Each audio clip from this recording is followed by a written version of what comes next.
In this story, I'm going to tell you how I took down a powerful hospital administrator who was sacrificing patients to pad his pockets. He humiliated a beloved nurse, gutted staffing, and rewrote safety rules, so I quietly built an airtight, anonymous evidence trail. But I didn't sue him or leak a dramatic video. I fed everything to one reporter overnight, triggered a front-page investigation, and watched the board remove him. I'll show you the exact steps I used, the risks I took, and the moment I decided to stop being silent. I am Evelyn Ortega, 34, a woman who has lived most of my life in Santa Fe, New Mexico. I grew up climbing mesas and helping my abuela in her small kitchen, learning how to keep a stubborn oven working and how to make tamales when the winter wind came. Abuela taught me patience the way she taught me to fold masa: press gently, keep faith that the seam will hold. Those lessons sit in my hands. I work as a clinical lab technologist at a community hospital, which means long shifts, microscopic focus, and a life where a single missed detail can change someone's fate. People think the lab is all machines and numbers, but it's people. The phlebotomists joke to steady a scared patient, the night nurse humming to keep rhythm through a 12-hour shift. I like quiet mornings, coffee from the corner cafe, and the way late light pools along adobe walls. I keep a small notebook where I scribble assay times, oddities, and once, the last recipe Abuela taught me before she died. I have a steady hand and a stubborn streak. Both have saved tests and family dinners more than once. My life was routine and good until the new administrator arrived, a polished man named Richard who carried an air of influence and a list of cost-cutting ideas. He walked down hallways like he owned compass points, a tailored suit replacing the usual sweater or worn badge. At first, he smiled and said all the right things about patient care and efficiency. He nodded during committee meetings and dropped phrases like streamline and modernize. But behind that smile was an appetite for change in the currency of budgets and contractors. Changes started as small inconveniences. Shifts shuffled without notice, overtime forms ignored, a new software package installed without consulting the people who would actually use it. Then he brought in temps, more and more temps, promised as flexible solutions. The temps were polite, but they didn't know the lab's tucked-away habits. When an assay required a warm bench, which centrifuge needed the paper wedges to stop wobble, how to coax a sample that had sat too long. The worst was when he publicly humiliated my friend and mentor, Rosa. She had worked nights at our hospital for 25 years and taught me the small things no textbook ever teaches. How to read a tired technician's silence, when to double-check a hemolyzed sample, which patient names belong to families who expect you to know them by sight. One staff meeting, Richard accused her loudly of being slow and resistant to new procedures. Rosa tried to explain that the lab had been short-staffed and that the new software he insisted on crashed every other night. He would not listen. He tore her apart under fluorescent light, naming her as the reason for delays. I felt the burn in my chest like a sunburn after forgetting sunscreen, helpless, angry, and ashamed that I had let someone I respected be shamed. It wasn't a single insult. Once Richard began to cut corners, he sought sympathy by painting people like Rosa as old or stubborn, as obstacles to efficiency. The hospital's culture of care, the quiet agreements that kept patients safe, started to drain away. Reports were shortened, training skipped, and decisions moved away from the people who knew the work. I could not stand by and let him ruin what mattered to us. But he had power, and I had only a lab coat, a file cabinet of patient results, and years of hospital knowledge. I needed a plan, and I needed courage. I spent nights turning scenarios over in my notebook, balancing risks like reagents on a tray. I thought of Abuela's hands folding masa, of the steady patience that made a meal feed more than one person. That steadiness would have to be my guide. I tried the obvious first. I gathered evidence of what was happening: the nights the software crashed, the signed overtime slips he refused to honor, the email threads showing him promising things to staff and then denying them later. I cataloged each incident with dates, times, and the names of the people affected. I filled a notebook with yellow pages of small betrayals. A night where 3 repeat tests had to be run because the analyzer froze, a supervisor's calendar entry showing a training that never happened, Rosa's handwritten note about being scheduled through her requested days off. I spoke quietly with colleagues, hoping for allies. Some nodded and whispered, telling me of their own bruises, late paychecks, vanished holiday shifts, while others recoiled, eyes flicking to the door.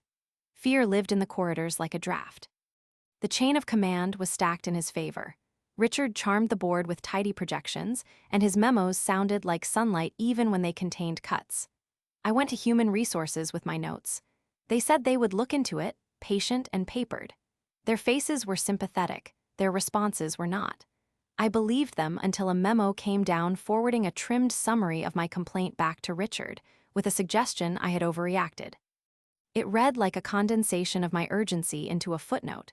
The next week Rosa was placed on unpaid leave pending an efficiency review, and the temps got hired permanently. The decision had been wrapped in sterile justification about redeployment. I felt like a rope fraying. Every time I thought I had an end to pull, it slipped through my fingers. I tried to go higher. I contacted the hospital board, drafting a careful email that laid out risks to patient safety and the pattern of decisions favoring outside vendors. I attached crash logs and overtime denials and a scan of a budget line that had ballooned overnight in favor of a new procurement partner.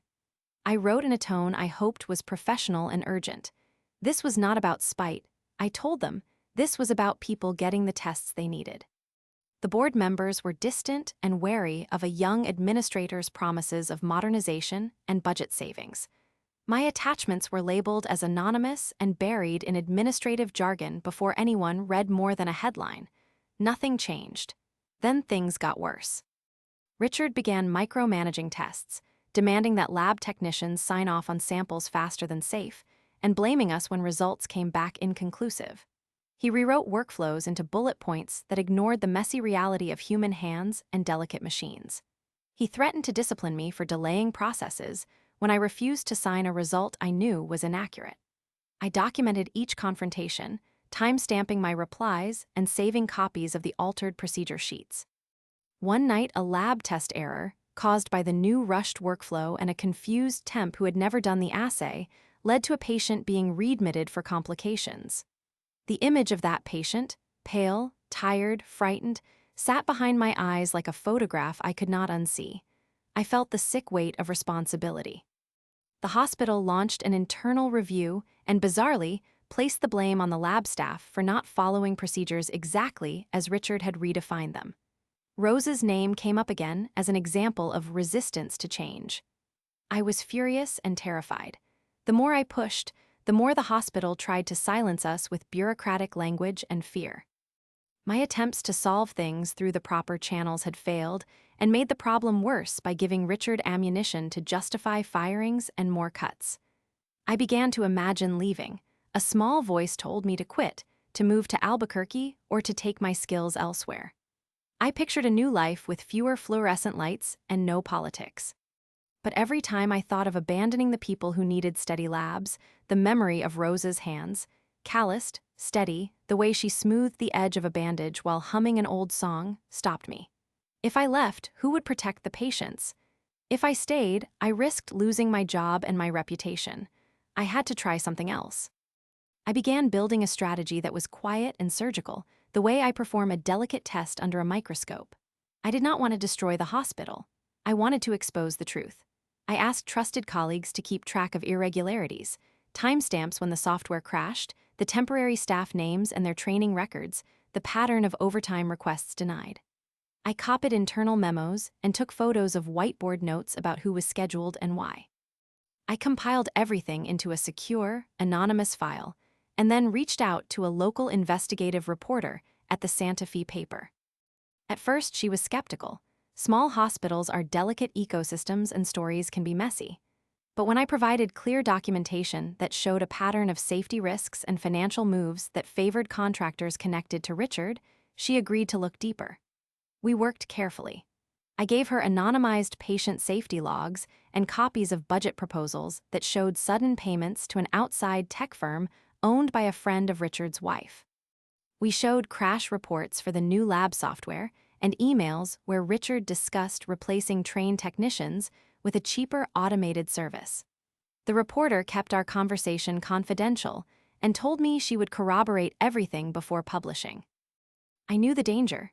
Journalists ask questions that send ripples. If the paper phoned the hospital directly, Richard would get a heads up and scrub whatever he could. So I fed the paper just enough to spark an overnight investigation and then let them push. I timed everything like I time an assay, not too fast, not too slow, and I used small, verifiable threads we could trace back to policy choices rather than to any individual staff member. I wrapped each document in context, who had signed it, when, and why it mattered for patient safety. I annotated a few of the most damning emails so the reporter could see the pattern without needing names.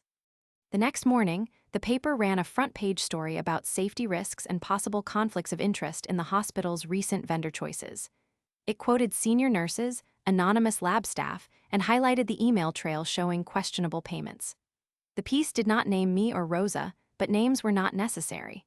Hallways filled with whispers, the cafeteria, usually loud with trays and small talk, fell suddenly into low, urgent conversations.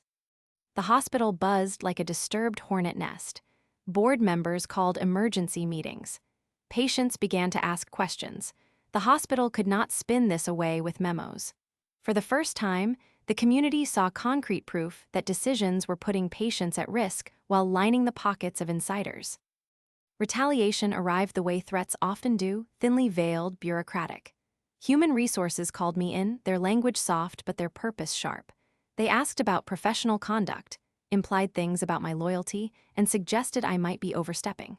I felt their interrogation as a pressure on the chest, the same pressure that comes before a bad lab result. I refused to be intimidated. I explained that I had followed proper channels and that my priority was patient safety. They left with the polite veneer of concern and the quiet look of someone who'd been asked to police a subordinate. The story had already changed the stakes. The board convened an independent audit. Richard, who had once smiled and waved at hospital events, suddenly avoided the cafeteria. He sent terse memos about team unity and threatened legal action for unauthorized disclosures. The memos read like veiled warnings. The flourish of his signature suddenly felt small and brittle. I felt the pressure like a deepening shadow, and for a moment I wondered if I had done too much. What if the paper's attention put patients at risk by stirring panic? What if colleagues lost their jobs in the fallout? But the audit uncovered the vendor connections and the pattern of denied overtime that matched the paper's reporting. The numbers lined up with the crash logs I had provided. The emails tracked payments to the outside firm with suspiciously timed invoicing. The board suspended Richard pending a full investigation. Rosa was brought back and given a public apology. Relief pulsed through me like the steady beat of a centrifuge finally balanced. Still, there was a final move Richard could make. He could appeal to the board's worst instincts and claim that the exposure itself endangered the hospital, or raise a counterclaim that the lab staff had leaked confidential information. Everything I had done could be framed as betrayal. I had to make one last choice. The climax came a few days after the paper's follow-up story, where the auditor confirmed the conflict of interest. Richard called a staff meeting and used his authority to demand names of those who spoke to the press. He wanted to root out the source and make a spectacle. The meeting was full of fear. People sat stiff and said little. I felt like a scalpel pressed to the throat of someone vulnerable. I could remain silent and protect myself, but then he might scapegoat Rosa or another tech who could not defend themselves. So I stood up. I said, in a voice steadier than I felt, that I had provided information to the reporter because I could not watch patients be put at risk and see my coworkers bullied into silence. I explained that I had tried channels and that nothing changed until the community knew the facts. Some people gasped. Richard's face went white and then red. He raised the specter of legal consequences and tried to paint me as a rogue actor. The board representative present listened without interrupting. When I finished, the room was quiet. I did not ask for his job. I asked for transparent processes, for guaranteed whistleblower protections, and for a plan to restore staffing and training. My voice cracked once when I spoke about the night a patient returned because a temp had misread a plate. I described the smell of antiseptic and the way Rosa's hands had trembled as she held the chart. That image seemed to tilt something in the board member's expression.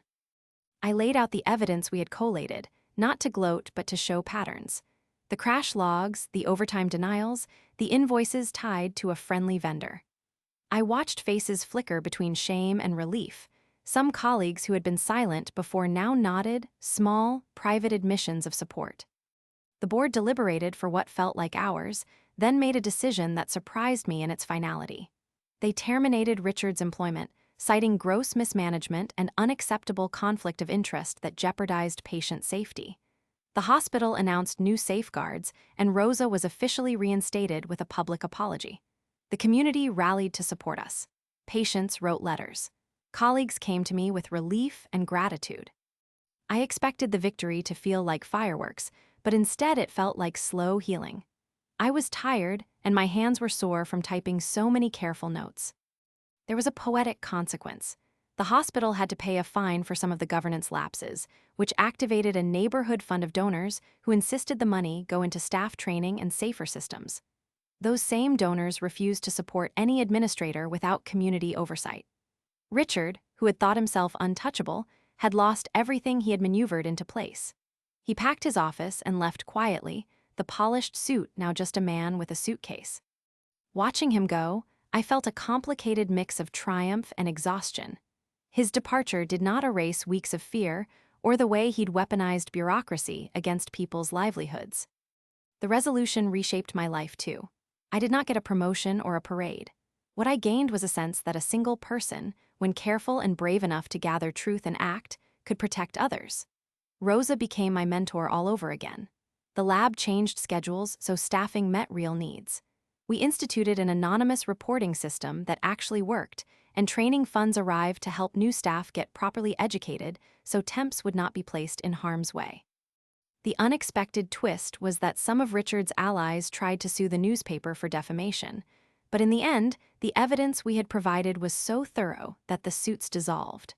The community now watched the hospital board, and they were more accountable. I also learned a painful lesson. Truth is a heavy thing to carry, and it will demand more of you than you expect. In the months after, I took a long walk in the foothills outside Santa Fe, felt the cold desert wind, and thought about how angry I had been and how that anger had turned into a slow, deliberate action. I replayed small moments, the way Rosa cupped my wrist when I told her what I planned to do, the reporter's cautious half-smile when she said she believed us, the grunt of relief when the auditor called with confirmation. Those memories were small lights. I would do it again for Rosa, for the patients, and for the young techs who needed guidance. The hospital did not become perfect, but it became safer and more honest, and for me that was enough.